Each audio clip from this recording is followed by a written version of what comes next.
Reflexão, realmente, e o tema dessa noite será Deus está no controle. É um tema bem clichê, né, irmãos? É costume falar que Deus está no controle, né? Mas ser verdade que Deus está no controle aí já é outra coisa, né? Ah, Deus está no controle, mas quem está no volante sou eu. Mais ou menos assim, né? Então, irmãos, nós estamos e é muito fácil falar do mundo. Hoje estamos num mundo cada vez mais decadente, cada vez mais em direção ao anticristo. Hoje nós tivemos praticamente uma palestra sobre Apocalipse, que foi muito esclarecedor, muito bom. Eu estava pensando, eu estou lendo um livro que fala sobre pré-tribulacionismo, amilenismo, milenismo, pós-milenismo. Aí eu falei, eu não vou nem dar o estudo, mas quem vai dar vai ser o nosso irmão presbítero Sérgio, que olha, muito bom. Existem várias correntes nesse sentido, mas nós vamos estar refletindo sobre o meio que nós vivemos hoje, né? O que está acontecendo no mundo hoje. E quando nós olhamos em nossa volta, uma coisa muito fácil de se acontecer é desanimar, né? Mas a palavra do Senhor nos diz que ainda Ele está no controle. Muito embora, irmãos, tudo pareça ser contrário, mas Deus está no controle. Nada do que está acontecendo hoje não passa de estar avisado na Bíblia. Eu gosto muito de Marcos, capítulo 10, versículo do 3 ao 13, que vai falar sobre o princípio das dores. E quando nós olhamos esse texto, nós vamos perceber, irmãos, que já está tudo escrito, né? Já está tudo falado pelo Senhor, né? Nós ficamos pasmos muitas vezes, nós ficamos admirados de bobeira, porque Deus já avisou faz muito tempo de tudo que vai acontecer e que está acontecendo, né? Então, irmãos, nós vamos estar lendo um texto que muitas vezes, né, é pouco pregado, e muitas vezes quem fala mais desse texto são as crianças, né, que é Jonas, né? Quando nós falamos de Jonas, o que lembramos? Além do meu filho. Do grande peixe, né? Do grande peixe que engole Jonas e depois cospe Jonas, né? Então, nós vamos estar falando desse texto hoje, que é um texto muito rico. Nós vamos ler do capítulo 3, no versículo 1 em diante. Jonas, capítulo 3, no versículo 1 em diante. E esse texto, irmãos, faz a gente meditar muito no que vivemos, no que passamos, tanto na nossa vida individual, quanto na nossa vida coletiva, como na nossa vida como igreja. Porque quando pensamos em igreja, irmãos, igreja, o significado de igreja é congregação, é reunião de pessoas. Alguns dizem, né, dependendo do teólogo, vai falar que é reunidos para fora, outros vai falar que não é reunidos para fora, é só reunidos, né? Mas tudo bem, dependendo do teólogo, tá bom? Que vai traduzir do grego para o português, o eclesia, né? Ou eclésia, né? Que é a congregação ou reunidos. Então, a igreja sempre fala sobre Deus estar no controle, né? Mas muitas vezes, na prática, sou eu que é o pastor que está no controle. A nossa igreja tem o sistema presbiteriano, que é o quê? É um sistema representativo. A igreja elege alguns presbíteros, e esses presbíteros que formam o conselho decidem as coisas da igreja. Mas na prática, em muitas igrejas, eu já passei muito, quem decide é o pastor, e não está certo. Né? Não está certo no sistema presbiteriano, porque é o conselho quem decide, né? Porque muitas vezes, irmão, nós tiramos o controle da mão de Deus e ficamos com o controle na mão. E o problema de estar com o controle na mão é que eu não sei o que fazer. Muitas vezes nós não sabemos. Mas quando deixamos tudo nas mãos do Senhor, aí sim é o correto de se viver. A palavra de Deus, irmão, sempre é prática. Eu gosto muito de falar isso e repetir isso. Enquanto eu estiver aqui, graças a Deus, o conselho me convidou para ficar mais 2 anos. Então, mais 2 anos eu vou falar que a palavra de Deus ela é prática, né? Para ficar bem na mente, a palavra de Deus é prática. Para quem está no Facebook, YouTube, Instagram e outros como é que é? Mídias sociais. Mídias sociais, obrigado. Né? Deus está no controle e tudo que está na Bíblia é prática. Não são simples metáforas, Muita gente fala, a Bíblia tem muita metáfora. Ela tem muita metáfora. Mas até as metáforas é para a gente viver na prática. Quando nós olhamos a história de Jonas, quando você começa a estudar, muitos estudantes acreditam que realmente isso aconteceu. E outros, depois de uns 6 meses de estudo, ele vai pensar, não, era uma novela. Né? O que é novela? Na antiguidade, irmãos, já existiam novelas, né? Que eram histórias para o povo, para trazer uma lição, para trazer alguma coisa. Eu não tenho dificuldade nenhuma de acreditar que aconteceu dessa forma, tá, irmãos? Eu não tenho dificuldade. Ah, pastor, você acredita que o mundo foi feito em 6 dias? Eu acredito. Né? Eu gosto muito de pesquisar alguns cientistas e ninguém sabe explicar como surgiu a vida, por exemplo. Ninguém explica. Então por que eu não posso acreditar que o Gênesis está certo? Eu posso.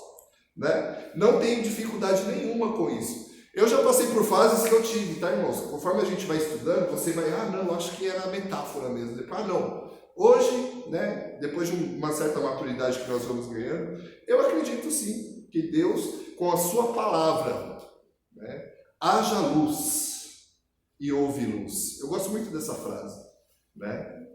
E quando nós vemos, irmãos, todos o desenrolar da palavra de Deus de Gênesis, né, temos aí o Pentateuco, temos ali livros históricos, livros poéticos e por aí vai, eu acredito que tudo aponta para o Senhor Jesus Cristo, tudo aponta para Jesus. E quando Jesus vem, irmãos, ele não é um filósofo. Apesar de ser um filósofo, ele não é simplesmente um filósofo, porque tudo que ele ensina é prático, não é somente no campo das ideias, como o platonismo sempre fez, por exemplo.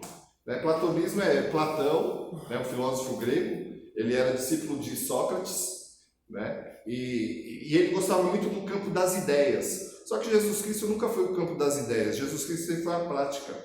A palavra de Deus sempre vai ser prática em nossas vidas. Por isso, Deus estar no controle não é somente um exercício mental, não é somente um exercício de fé subjetivo, mas é uma prática do nosso dia a dia.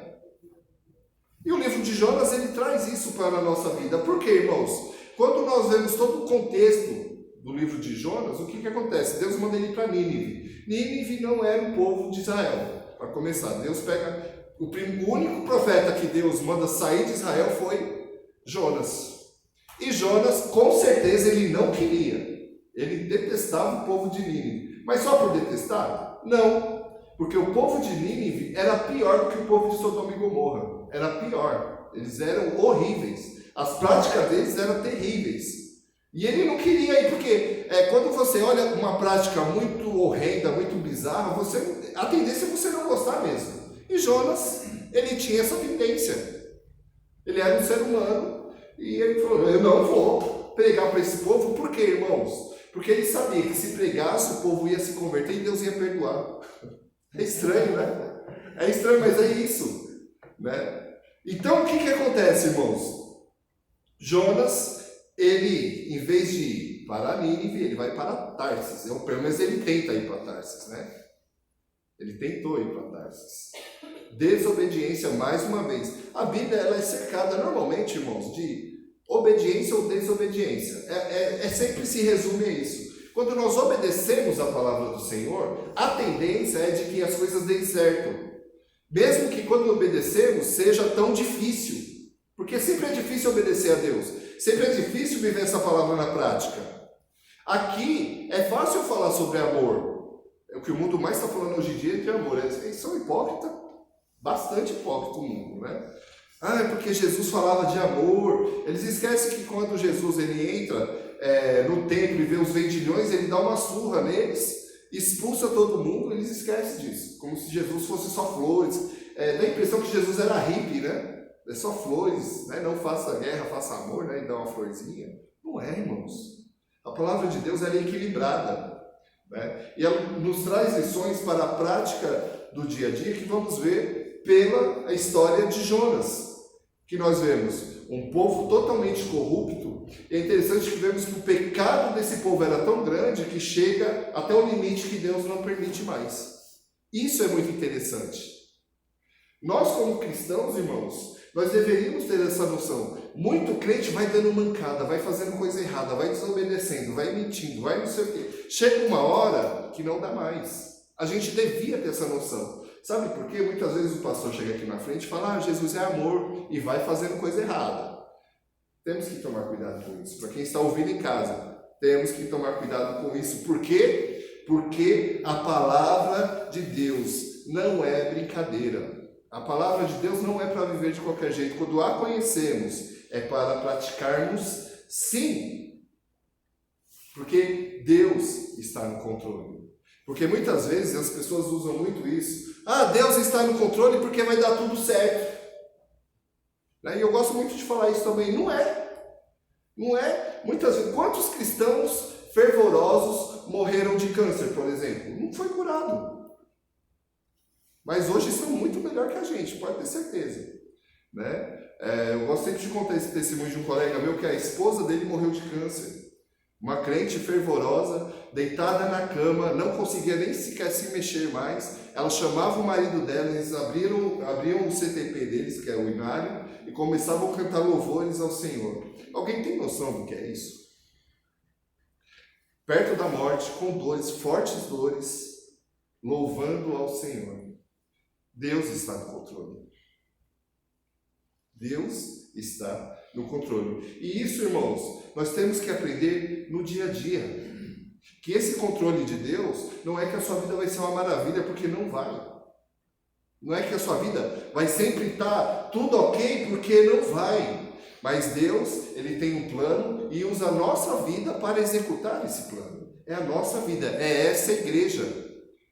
Sabe, irmãos, nós temos um destino, esse destino é o céu, junto com o nosso Pai Celestial. Mas enquanto nós não fomos para lá, nós temos uma missão aqui e temos que cumpri-la. Temos a missão de falar desse Jesus para outras pessoas que vivem nas trevas. E quanta gente hoje vive nas trevas? Muita gente, irmãos. Mas está na igreja, não quer dizer nada estar na igreja. Infelizmente não quer dizer nada. Está na igreja lá, nós vimos na semana passada, a igreja sertaneja, incrível, Igreja sertaneja galopando para o céu? Não, coice no capeta, coice no capeta, galopando com você para o céu. Então, irmãos, o que acontece? E com certeza nessa igreja ou em qualquer outra igreja vai falar, Deus está no controle, a vitória é sua essa semana, eu não sei o que vai acontecer, mas a vitória é sua. Cremos isso, pedimos isso, mas a vontade de Deus, sabe, irmãos, por mais difícil que seja, ela é boa, ela é perfeita e ela é agradável. Por mais difícil que seja, cristãos do primeiro século morriam cada um de uma forma pior que a outra, mas Deus estava no controle. Deus estava no controle. Muitas vezes passamos nós por muitas tribulações, por enfermidades, por tristeza, por dores. Quando eu cheguei, estava conversando com a nossa irmã Lourdes sobre dores, Eu tenho a sensação que hoje em dia, se eu não acordar com alguma dor, é porque eu morri. Se não tiver alguma dor nas costas, dor na perna, dor no meu joelho está começando a doer. Mas Deus está no controle, irmãos. Nós temos que ter essa certeza e essa entrega, porque isso é a fé. A fé é ter essa certeza que o Senhor está no controle. E o que vai acontecer, eu não sei, por isso eu estou tranquilo. Por isso que eu estou tranquilo, porque o Senhor está no controle. E nesse texto diz o seguinte, versículo 1 do capítulo 3. Está aí, produção? Esse latte é o mesmo, não sei, mas tudo bem, vamos lá. Está igual, Então tá bom. Vou confiar.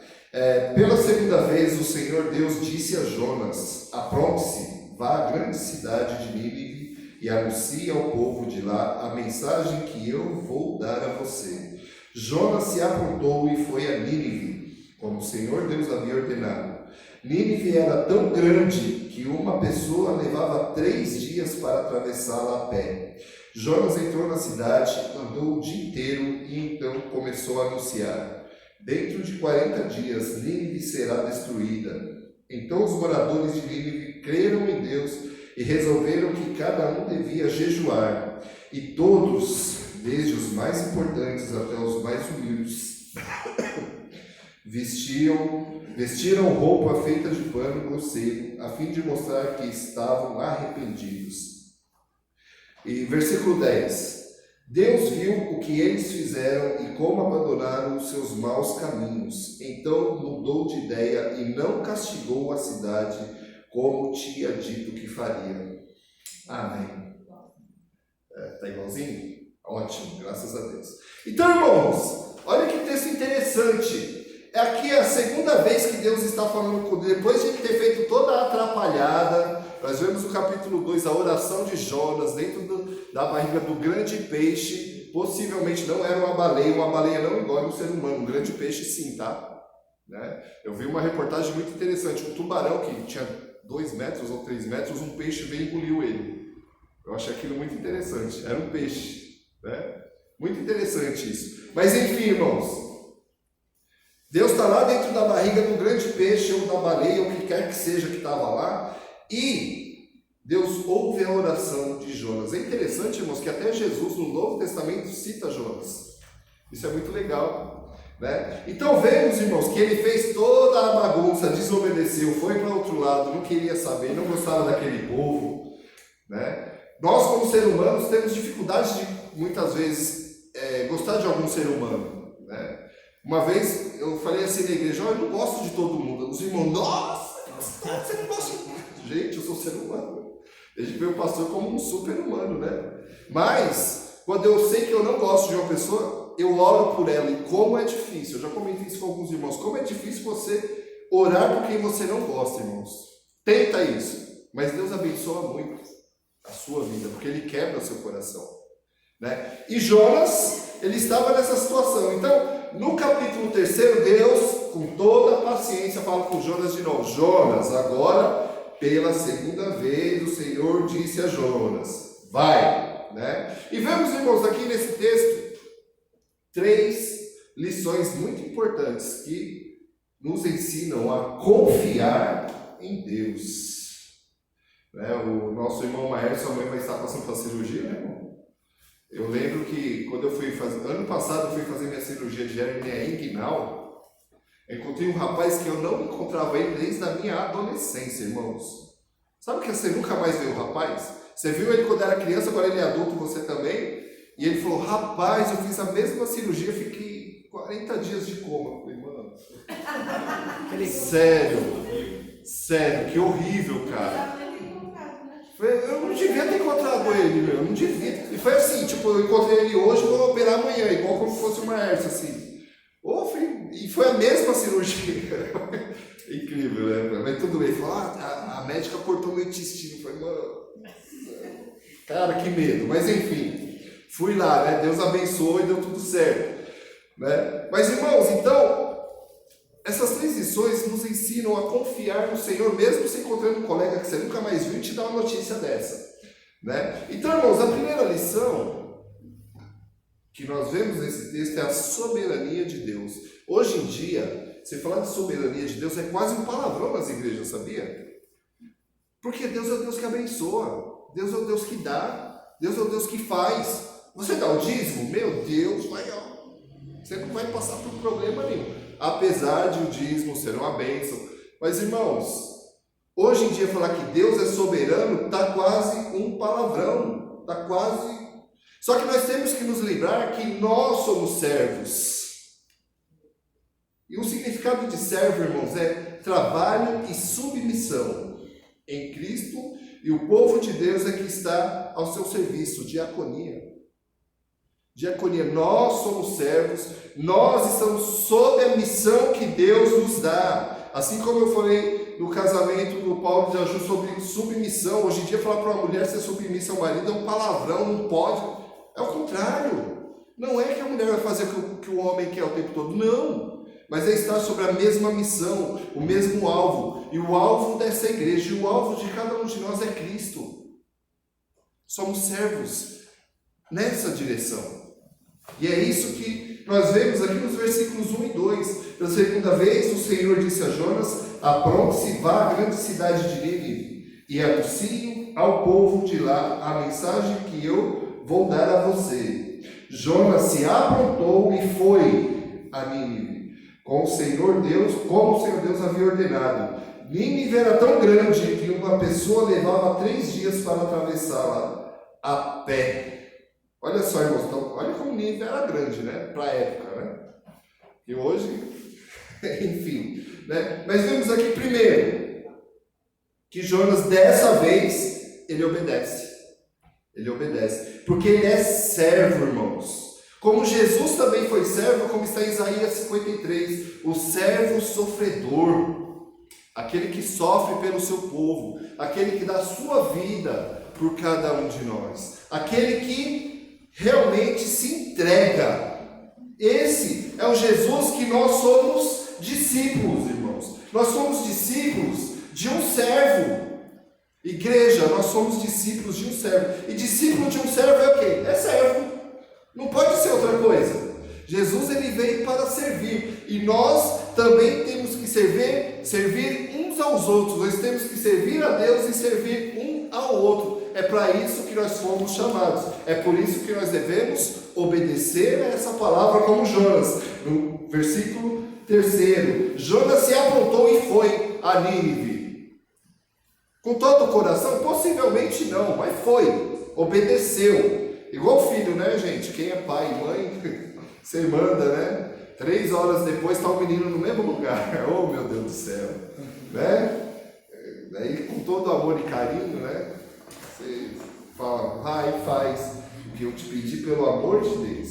Né? Então, somos chamados para o serviço. Assim como Jonas fez, de mau grado, de mau gosto, em Cristo, pela graça, temos que realizar tudo com alegria. Somos chamados para realizar tudo com alegria no Senhor. Porque diferente de Jonas, hoje nós temos o Espírito Santo de Deus que habita em nós. Hoje todos nós somos templo do Espírito Santo do Senhor. Por isso, irmãos, devemos obedecer ao Senhor, nos aprontar e servir como servos que muitas vezes inúteis, mas servos que procuram e buscam servir a esse Senhor. Vemos também uma segunda lição, que é o aviso. Né? O aviso de Jonas para aquele povo totalmente pervertido, totalmente ruim, né? Mas o versículo 4 fica bem claro para a gente. Versículo 4. Jonas entrou na cidade, andou o dia inteiro e então começou a anunciar: dentro de 40 dias Nínive será destruída. A pregação dele foi essa, irmãos. Não teve exegese. Se fosse eu ia querer fazer uma pregação de 3 pontinhos pelo menos, né? 3 pontinhos ali, né? Uma introdução, uma conclusão. Ele só falou isso. Olha, dentro de 40 dias Deus vai destruir essa cidade, só isso. Né? Então nós vemos, irmãos, que Deus, ele avisou o povo por meio do profeta. E sabe, irmãos, Deus chama a cada um de nós para sermos profetas. O que é ser profeta, pastor? É aquele que fica adivinhando o futuro? Não tem nada a ver. Infelizmente, eu até gostaria, irmãos, de ficar adivinhando o futuro. Eu gostaria. Né? Mas uma que é pecado, e a gente vê na Bíblia que Deus não quer isso. Mas tem gente que fala, não, porque eis que lhe digo, né? Aí pronto, aí solta aquilo que vem na mente. Mas, irmão, ser profeta é aquele que denuncia o pecado.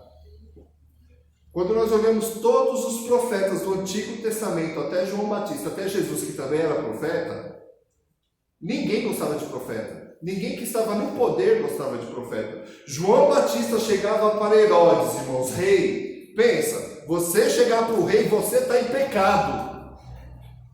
Você está maluco, rapaz. Eu gosto de contar essa história, né, irmãos? Que eu já vi eu só vi o vice-presidente do Brasil de perto, assim, né? Ele estava na minha área de trabalho. Irmãos, é um negócio de outro mundo. Imagine rei naquela época, certo? E chegar na cara dele, você está em pecado. Mas o profeta, ele era chamado para isso. O profeta, irmãos, era chamado para sofrer como Deus estava se sentindo. O profeta Oséias, quando o povo estava adorando outras divindades, idólatra, o profeta Oséias foi mandado para se casar com uma prostituta. Para ele sentir o que Deus estava sentindo. O profeta só sofria. Irmãos, você é chamado para ser profeta, parabéns. Somos chamados para ser profetas. Todos nós, não é só o pastor, não. Nossa, o pastor não fala, não, é todos nós. O chato da família tem que ser você. Sabe aquele que a família inteira quer viver no oba-oba e você é o chato? Alguém já passou por isso? Né? Tá errado, né? Tá errado. Ó, o que você tá fazendo tá errado e eu tô orando por você, viu? É a gente, profeta. Não é adivinhar o futuro, não. É denunciar o pecado. Com amor, tá, irmãos? Não precisa fazer guerra também. Vou pegar em armas. Não é isso. Mas é com amor. Né? A palavra de Deus nos fala para sermos profetas e com amor. O chato da família vai ser você. Aquele que vai denunciar o pecado vai ser você. Aquele que vai falar, não é dessa forma, somos cada um de nós igreja. Cada um de nós. Por isso, irmãos, esse aviso que Jonas deu para esse povo, muitas vezes nós como igreja tem que dar para o mundo. Luz do mundo e sal da terra. É bonito esse versículo, eu amo esse versículo, eu sempre falo esse versículo. Mas, irmãos, como é difícil, como é ruim, muitas vezes. Mas, irmãos, é necessário. É necessário. É necessário dizer que Deus é amor, mas Ele é também justiça. Deus é amor, mas a conta um dia vai chegar. E chega para todo mundo. Conheço um caso, a pessoa fez uma filha lá, no casamento, depois de 45 anos a filha apareceu. Mas apareceu, 45 anos. Pensa quanta coisa aconteceu. Mas chega. Aí os problemas daquele jeito. Porque, irmãos, o pecado um dia ele cobra de cada um de nós. De Deus não se zomba. Aquilo que você plantar, você vai colher. Mas ainda assim, nós vemos a misericórdia de Deus. E o significado de misericórdia, irmãos, é ato concreto da manifestação desse sentimento, como perdão, graça, clemência e por aí vai. Deus jamais encontrará em nós algo digno do seu amor, senão que Ele nos ama porque é bondoso e misericordioso. Quem falou isso foi João Calvino. Né? Na minha opinião, um dos maiores teólogos, porque eu gosto muito do trabalho dele, né? E, irmão, João Calvino, só um pouquinho da história dele, ele era extremamente enfermo. Todo tipo de enfermidade que você pensar ele tinha. Na época a água era muito ruim, a vida era muito, na Idade Média, né? Perdeu filhos, perdeu esposa, e um teólogo maravilhoso. Né? Então, dele essa frase: Deus jamais encontrará em nós algo digno de seu amor, senão que Ele nos ama porque é bondoso e misericordioso. Esse é o Deus que nós servimos. Esse é o Deus que nos chama para dar o aviso. Mas temos também, irmãos, uma terceira lição.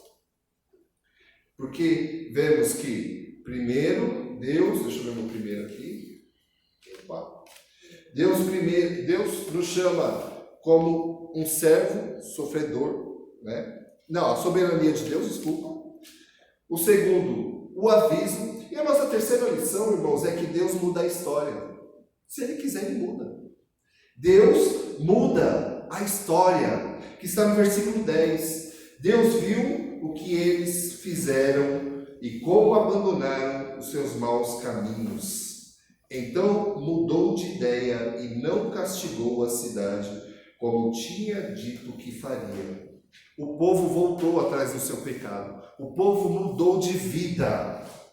Irmãos, Deus nos chama para mudar de vida. Deus nos chama para mudar de atitude. Deus nos chama para mudar de prática. Foi isso que esse povo fez. Eles se arrependeram.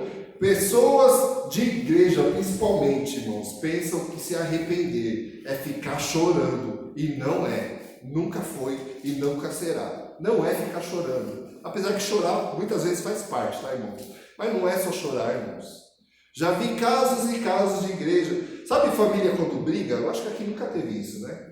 Graças a Deus, irmã, não teve, né? Não, aqui não. Mas em outras igrejas que eu passei já teve. Daí a família brigou. Aí, aquele cântico que eu gosto muito, que é assim: recebi um novo. Esse é o cântico do pessoal chorar e se abraçar e pedir desculpa, é esse.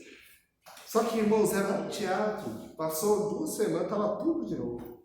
Tudo de novo. Não teve o que? Arrependimento.